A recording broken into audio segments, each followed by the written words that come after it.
Hey everybody, welcome back to the basement. Welcome back to the channel. Today we're checking out a brand new engine, and this one comes in a black box from Lionel. It's the Vision Line GG1, and we're going to look at it right here on Chris's Trains and Things. A classic locomotive from the Pennsylvania Railroad, the GG1. Now this was done years ago, I want to say 2017, 2018, from Lionel. It was the first Vision Line release of the GG1, and in 2024 Volume 2, they re-released it, and they're finally here now in August of 2025. Now, they did a bunch of different schemes, which we'll show on the channel here shortly, but this one is actually a custom run that was done by METCA. So we've done a lot of METCA custom run reviews here because I'm good friends with Stu Rankin, who does their custom run cars. And if you ever go to a Greenberg show, like an Edison, or even any of the TCA shows around the country, York, the METCA booth is there with a big yellow sign, and it's usually Stu behind there selling and hustling some of their awesome custom cars that they have. And now when you go to York soon, if these are not sold out yet, you'll see these beautiful GG1s there as well.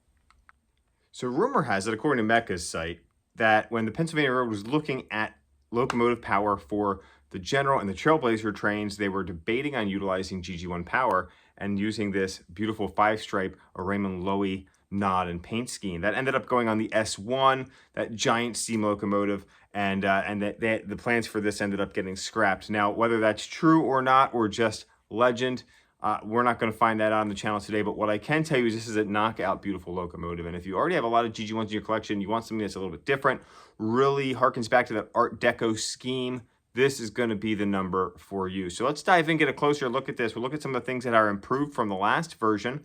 This does have all those standard Vision Line features. We're still going to have those LED pantographs. Pantographs are going to operate up and down. You cannot operate this locomotive from a powered catenary system like you could on the old versions of the GG1s from years ago, or the MTH versions, but it does have some really cool features as well. So let's go ahead and dive in.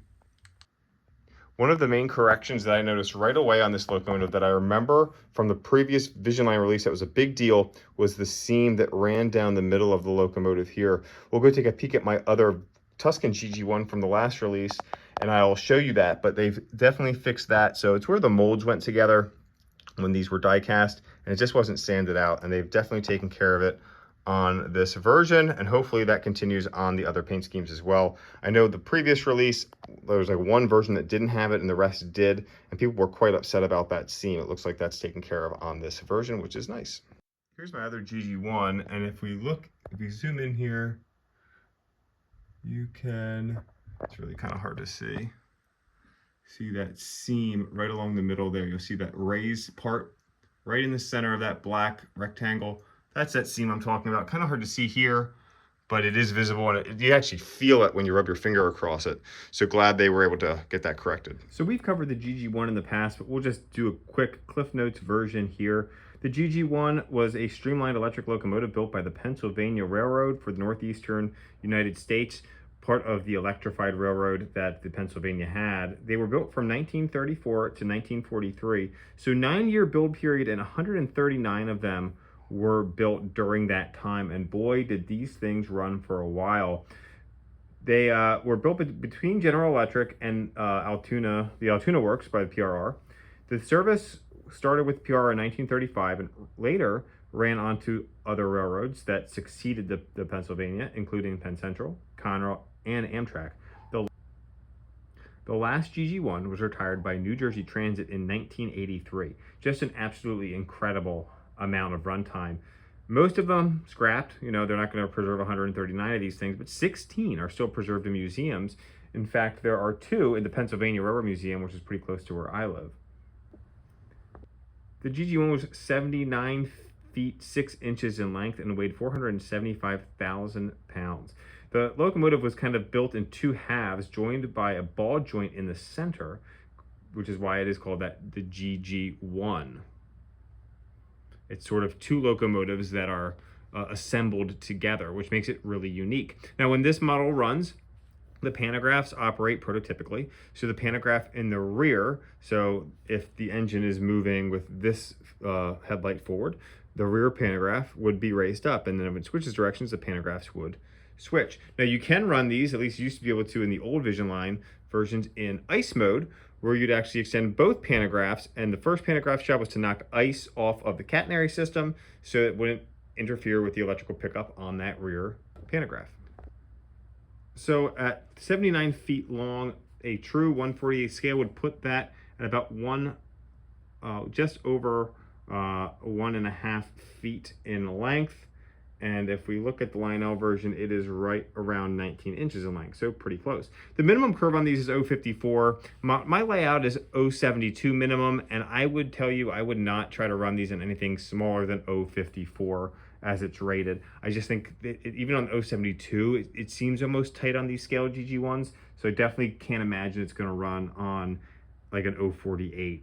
Certainly not an 0.36. Now these do have full legacy and Bluetooth on board. These do have the LED pantographs, which is a neat effect.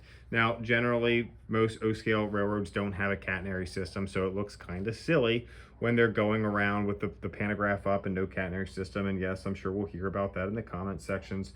But you know what? These are still really awesome classic locomotives. Now, I already have the Tuscan version from the previous run. I've got this METCA version here that Stu sent out for us to do a video of. I'm looking forward to getting my Conrail version and then my Brunswick 5-stripe version that's going to come in the set as well. Lionel cataloged a whole bunch of these. The Penn Central ones also look really, really neat. They feature some of the vent detailing on the nose, each side of the nose, which is pretty cool as well. Some of that, you know, prototypical road-specific detailing that Lionel's putting into these Vision Line locomotives. And because it's Vision Line, it does feature road-specific and cab number-specific crew talk. Of course, those are things that we used to get in regular legacy locomotives, and now it is reserved for these black box engines.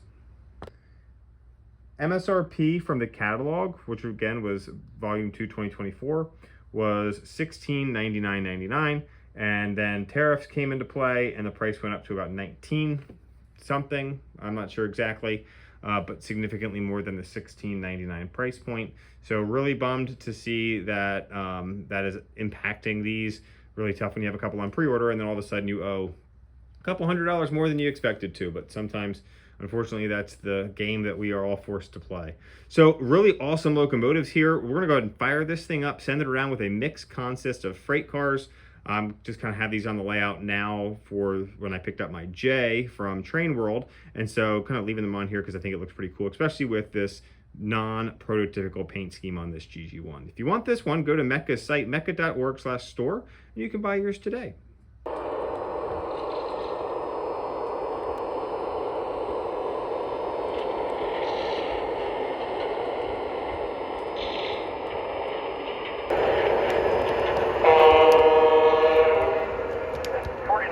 To the dispatcher. Are we clear through the junction?